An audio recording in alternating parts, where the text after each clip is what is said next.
January 11th, 1996.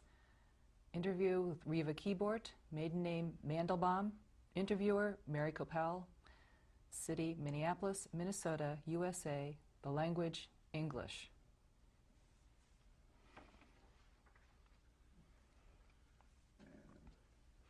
My name is Mary Koppel. Today we are interviewing Reva Kibort in Minneapolis, Minnesota. This is January 11th, 1996. The interview will be conducted in English.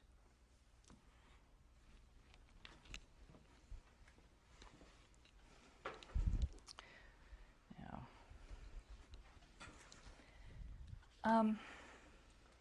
can you tell me your name? My name is Reva Kibort. Spell that, please. R-E-V-A-K-I-B-O-R-T. Okay. And you were born? I was born in Warsaw, Poland. Can you spell that, please? W-A-R-S-A-W,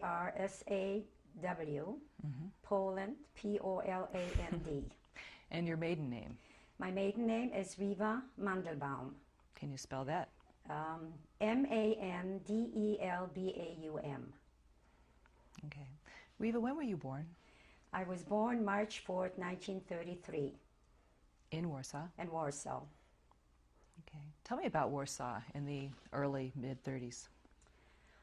Well, my earliest memory is, of course, being a little girl and playing with my little not classmates, little friends that lived in the same courtyard where I lived. And I was a very poor little girl. We didn't have very much.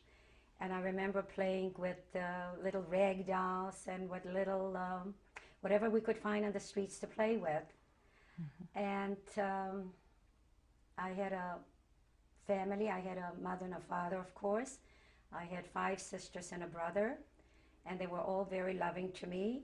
And I had a pretty normal life. It wasn't the most fantastic materialistically anyway, but it was a wonderful, warm relationship that we had with the whole family. When you were a child, a small child, what did your father do? My father was a shoemaker, but he did not repair old shoes. He made new shoes to order. In other words, if he had an order from a company or from a store, he would make these shoes for them. And it depended a lot on the season. If he had a good season, we ate well. If he didn't have a good season, we didn't eat so well. But we really had a very happy home.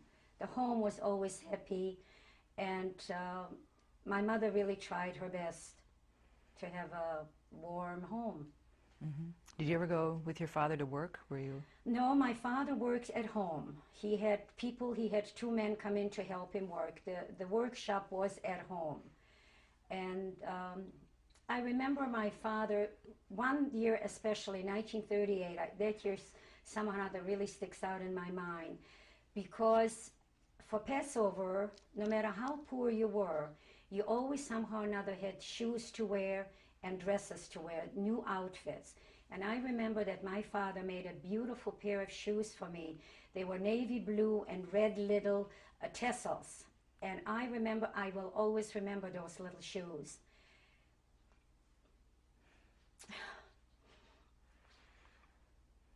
And your mother?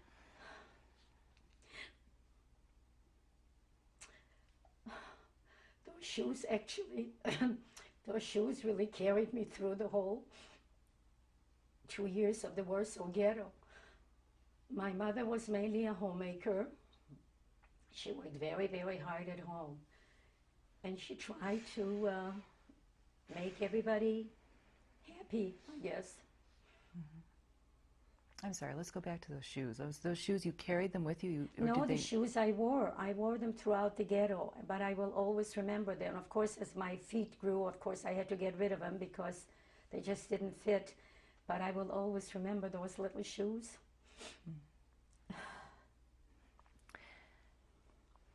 When you were playing in the streets of Warsaw as a young child, you were the youngest of 5, is that right? Yes, yes. I was the youngest at that time because I had a younger little sister who had died in 1938 of kidney failure. But I was the youngest at that point. And everybody was nice to me. You know, being the youngest child in a family, everybody sort of tried to take care of you. And then, of course, in 1939, when the Germans came into Warsaw, they were bombing the city. And I remember that very vividly, too, because we ran from one building to the next, and my mother would drag me by my hand, you know, because as they were throwing the bombs from one building to the next, you try to avoid the fires, of course. And at that time, my father was killed. Was killed September 14, 1939, when the Germans tried to occupy Poland. And being, you know, that I was a little girl, everybody somehow or another tried to take care of me. You know.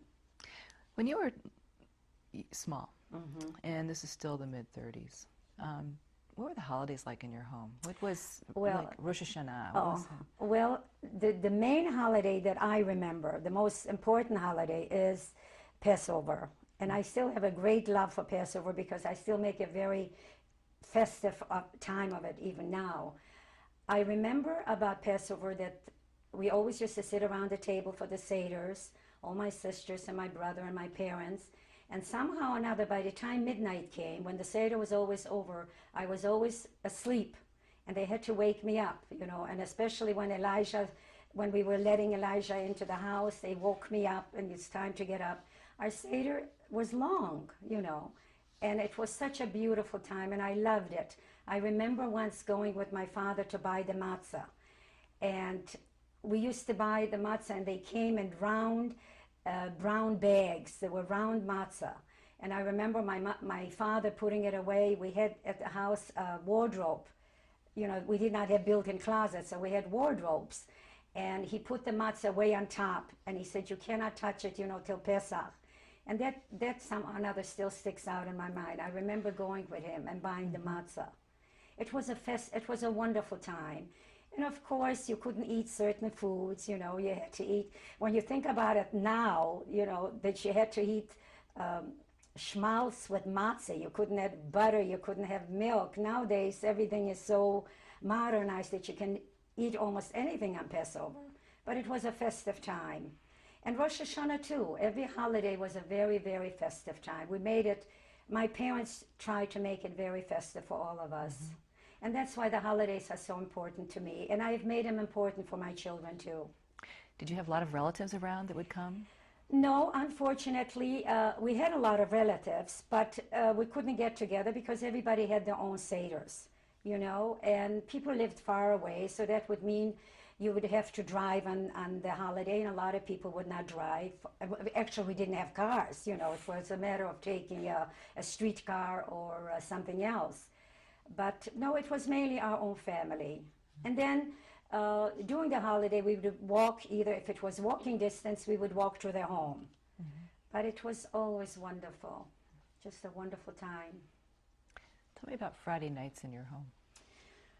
Well, Friday night, I remember, again, it was always food to eat, challahs, wonderful soups and fish. My mother made the most delicious gefilte fish, and it was very, very warm. You know, during the week, it was an ordinary day. You know, people went to work, and of course my father, like I said, worked at home. But when Shabbos came, you knew it was Shabbat. You just knew it.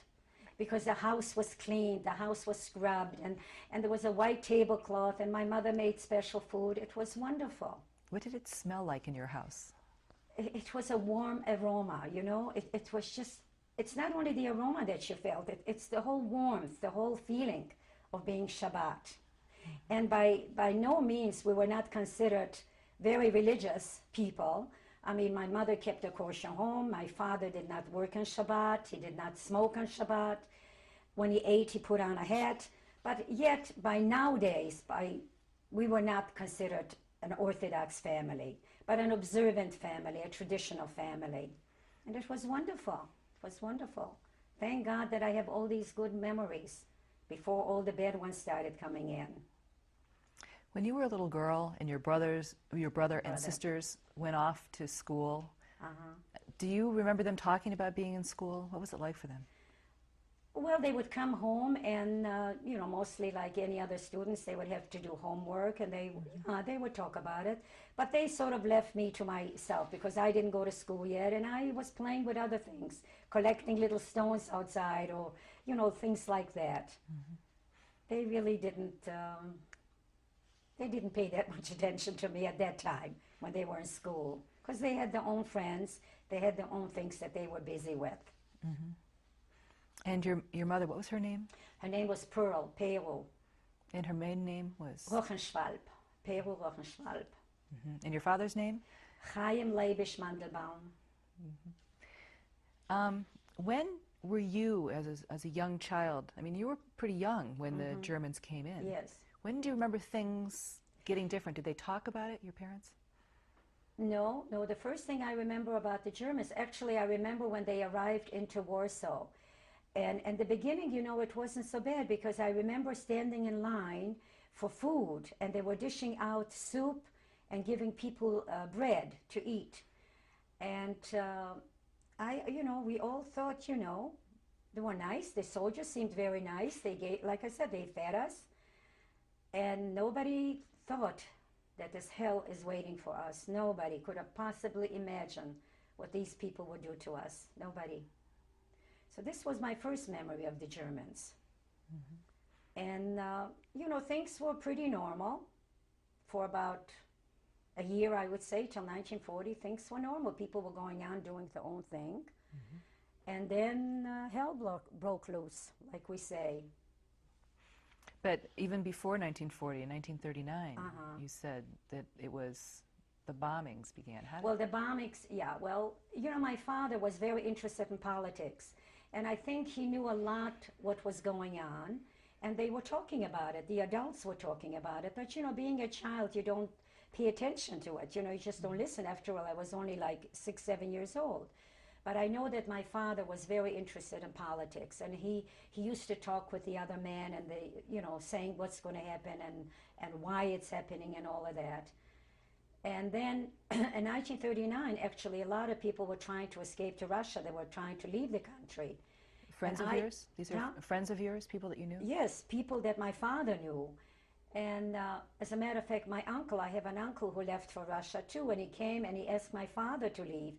He said, why don't we all go? And of course, being that my father had a family of 6 children and a wife, he just could not leave. He said, I cannot leave the family, and it would be very difficult to go. As it turned out, one of my other uncles, 2 uncles actually left, and one of them was killed on the way. Whether he was killed by the Russians or the Polish people, we don't know, but he was killed. He never returned. And this other uncle did survive. He went to Russia, and he did survive the war. But my father just would not leave. Just wouldn't. Do you remember hearing conversations about leaving? Oh yes, people were talking about it. But you know, it was already 1939. It was actually pretty late at that point to leave. If you could have left earlier, of course, you would have been much safer. But 1939 was already pretty late. Tell me about that bombing when you knew that the bombs were coming in. Well, it happened, like I said, my father was killed September 1939 when they were bombing Warsaw. It was Rosh Hashanah, Erev Rosh Hashanah actually. And my sister, my older sister Hannah, had gone to our other house because during the bombing we had moved in with an aunt. And she had gone to the house to check out on our house where we lived during the regular time. And she went to pick up some, not wine, I think my mother had put up some cherries, you know, that for the holidays. And my sister wanted to bring it home. And so she was going to this house where we were living. And before we knew it, the bombs started coming. The Germans were bombing the city again. And my father ran out of the house, trying to see at which directions the bombs were coming. And he noticed a lot of smoke and fire coming from the direction where our house was. And he wanted to run towards that area, towards our house, because he kept saying that his daughter is there, his daughter. My sister Hannah was there. And the next thing we knew, my father never returned. It was nighttime, and my father did not return.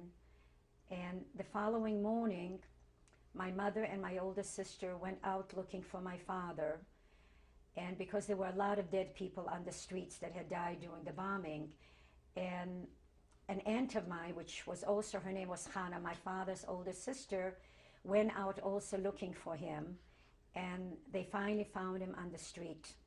And when they found him, he was just, his forehead was a little bit scratched. He had no shoes on because somebody must have taken his shoes off.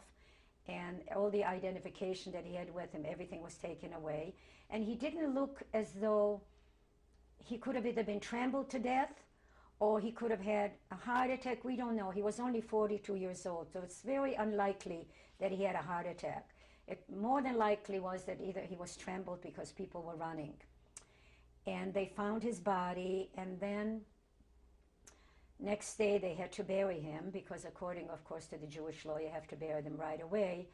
But unfortunately here they had hundreds of other people who had perished that day from the bombs. And they took my father to the cemetery, and he was buried in a grave with among maybe 500 people or more, because they did not have enough time, because the bombs were still, the Germans were still bombing the city.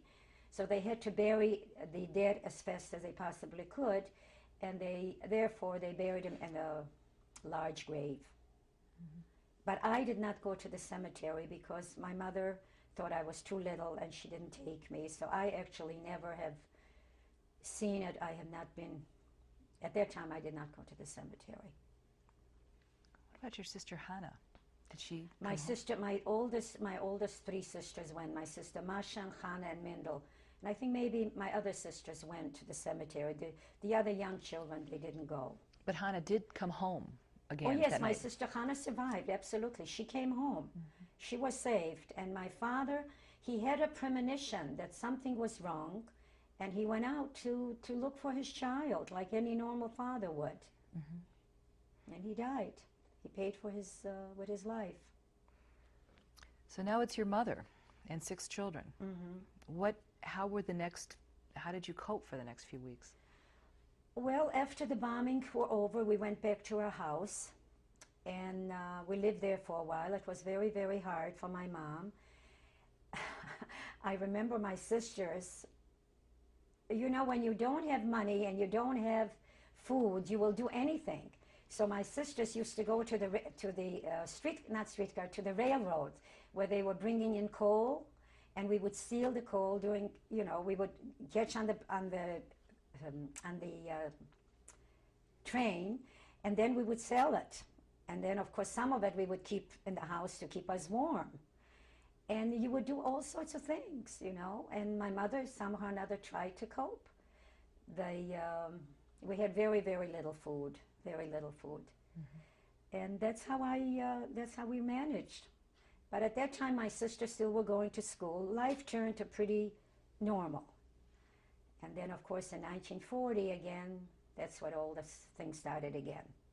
So it was only a few months that... Right. It was just a few months that things like that, you know, mm-hmm. Yeah, till about a half a year, I would say. What happened in 1940?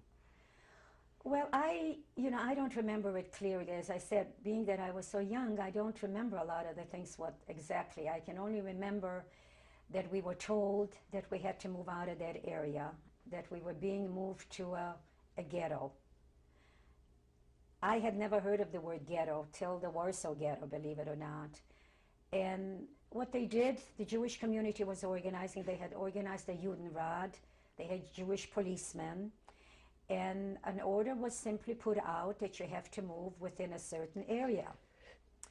And that's what happened. We moved to Jelna 50, Jelna 50.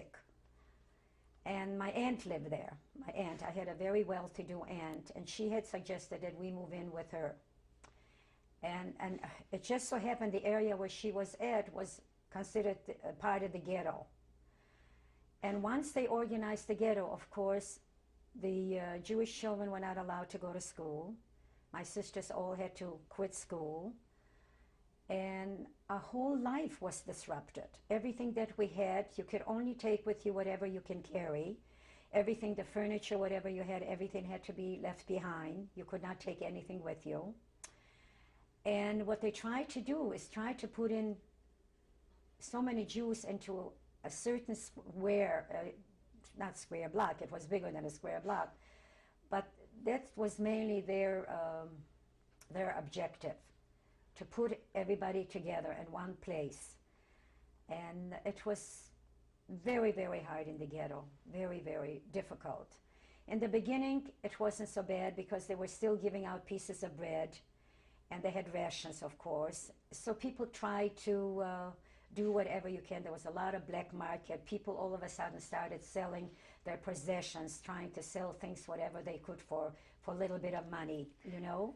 Do you remember what you took with you when you left your house and went to the ghetto? Do you Well, remember? I only remember carrying something on my back, probably all the old clothes, whatever I had, and believe me, I did not have very much, because as I stated to you before, we were not a well-to-do family. So we just carried on our backs whatever we could. Mm-hmm. Do you remember taking anything that was special to you? I didn't have anything really special for me, nothing. There really wasn't anything, other than the clothes that what I was wearing and maybe a few extra items. We took pictures. We took a lot of pictures. My mother took pictures. My father, whatever value that we did have, everything we did take with us. Things that we could carry, we took. And once we got in the ghetto, of course, what they tried to do, they put in a lot of families in one apartment. You know, it wasn't just one family. It was whether 2 or 3 families living in one apartment, whether 3 rooms or 4 rooms. But we were lucky because we lived with our aunt. And of course, being that we were 7 of us, plus my aunt and her child, and she's the one who lost her husband. Her husband is the one who tried to go away, and he's the one who was killed. Mm-hmm. And then things got worse as the ghetto. What was your aunt's name? Ethel, my Aunt Ethel. Mm-hmm. And things really became very, very bad in the ghetto because it started with starvation. The Germans tried to give us less food. They started taking people out for work. At least they claimed that people were going to work. And the first thing they did, of course, they took out the young, healthy men. Then they started with the healthy young women. And eventually, you ended up with the ghetto was old women and children. And the most thing that I remember about the ghetto was the starvation, the dirt, the filth, the sickness. My mother had to pull through 6 children with typhus. We all got sick. Somehow or another, God must have watched over my mother because she never got sick. And she had to pull all 6 of us through that sickness. The death on the streets, every morning when you'd get up, you'd find dead corpse on the street. And people were trying to take off their clothes because they needed the clothes themselves for warmth. There was no dignity left anymore in the ghetto. People that normally would smile at you, would be nice to you, became vicious, became very, very mean, because all they were thinking about is themselves and how are they going to survive. It was unbelievable. It was so bad in the ghetto, and of course everywhere you went, the Germans were there, you know, with the German, the dogs, the German shepherds. It was very bad, and I remember the hunger that I suffered. And I used to come into the house, and my mother would say to me,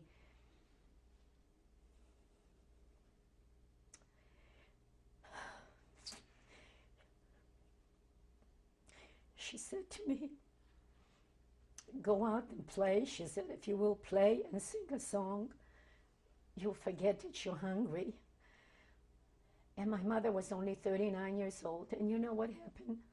When I turned 39 years old, when I was 39, and I remember going to services, and I spoke to my rabbi that morning, and I said, "You know what, I'm 39 years old today, and my mother was 39 when she was killed. And the biggest pain that I have is remembering when she told me she cannot feed me because she had no food. And the pain she must have had to tell me, I have nothing to give you, you just have to go out and try to sing, and maybe you'll forget how hungry you were. And that pain has always been with me. I just cannot forget the pain she must have had to have to tell a child that I have no food for you, because I always put myself in her shoes, what I would have to do if it were my children. It was very, very bad, the ghetto. And then on top of everything else, I saw my own grandmother die of starvation, my father's mother die. I had two little cousins who I adored. Her name was Heiligman Herschel. And they were such beautiful children, and they died of starvation. And it was just terrible. The ghetto was so bad. I mean, they took everything away from us. Everything. All the dignity that we ever had, they took away. It was just terrible.